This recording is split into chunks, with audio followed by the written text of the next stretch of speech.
الرحمن الرحیم۔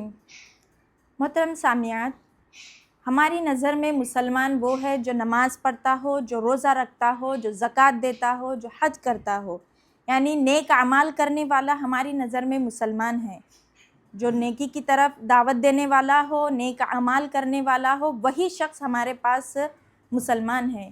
لیکن پیارے آقا صلی اللہ علیہ وسلم ارشاد فرماتے ہیں کہ قال رسول اللہ صلی اللہ علیہ وسلم المسلم من سلم المسلمون من لسانہ و یدہ، جس کا ترجمہ یہ ہے کہ پیارے آقا صلی اللہ علیہ وسلم ارشاد فرمایا کہ مسلمان وہ ہے جس کے ہاتھ اور زبان سے دوسرا مسلمان محفوظ رہے۔ تو محترم سامعات، حدیث پر غور کیجئے کہ آقا علیہ السلام نے نماز پڑھنے والے کو مسلمان نہیں کہا، روزہ رکھنے والے کو مسلمان نہیں کہا، زکوٰۃ دینے والے کو مسلمان نہیں کہا، حج ادا کرنے والے کو مسلمان نہیں کہا، بلکہ مسلمان کہا تو اس شخص کو مسلمان کہا ہے جس کے ہاتھ اور زبان سے دوسرا مسلمان محفوظ رہے۔ یعنی ایک انسان دوسرے انسان کو نہ ہاتھ سے تکلیف دے سکتا ہے، نہ زبان سے تکلیف دے سکتا ہے۔ اب زبانی تکلیف میں چغلی، غیبت، یہ تمام برائیاں شامل ہو گئی ہیں، اور ہاتھ سے قتل، غارت گری، کسی کا برا چاہنا، یہ تمام اعمال شامل ہو چکے ہیں۔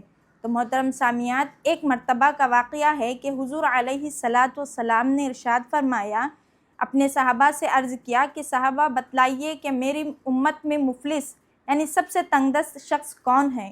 تو صحابہ کرام رضی اللہ تعالی عنہم نے عرض کیا کہ یا رسول اللہ، وہ شخص جس کے پاس مال و دولت نہ ہو۔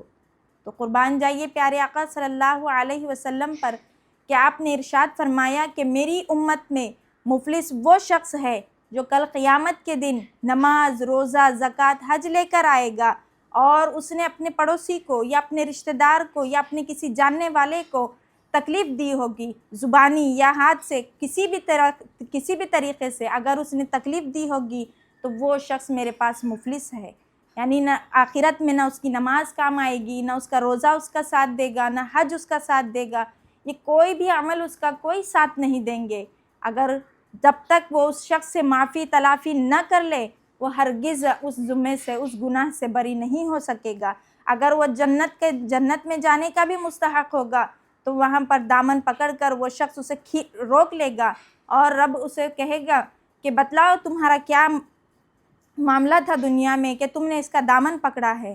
تو وہ شخص کہے گا کہ اس شخص نے مجھے تکلیف پہنچائی تھی، چاہے وہ زبانی ہو، چاہے وہ ہاتھ سے ہو۔ تو اللہ رب العزت تب تک معاف نہیں فرمائے گا تب تک وہ شخص اسے معاف نہ کر دے۔ اگر وہ جنت کا بھی مستحق ہوگا تو ہرگز اسے جنت حاصل نہیں ہوگی تب تک وہ شخص اسے معاف نہ کر دے جس نے اسے تکلیف پہنچائی تھی۔ تو لہٰذا آپ بھی اپنے جتنے بھی چاہنے والے ہیں، جتنے بھی اپنے رشتہ دار ہیں، احباب ہیں، دوست ہیں، سبھی کو جس سے بھی جو بھی غلطی ہوئی ہو اسے معاف فرمائیں، عفو و درگزر کا معاملہ رکھیں، معافی تلافی کر لیں، کیونکہ موت کا کوئی بھروسہ نہیں ہے۔ موت ذرہ برابر بھی، رتی برابر بھی ہمیں وقت میسر نہیں کرتی۔ لہٰذا آپ اپنی زبان کو اور اپنے ہاتھ کو اللہ کے بتائے ہوئے طریقوں پر استعمال کریں، اور اس حدیث پاک پر عمل کریں، اور اسے زیادہ سے زیادہ دوسروں تک پہنچانے کی کوشش کریں۔ السلام علیکم ورحمۃ اللہ وبرکاتہ۔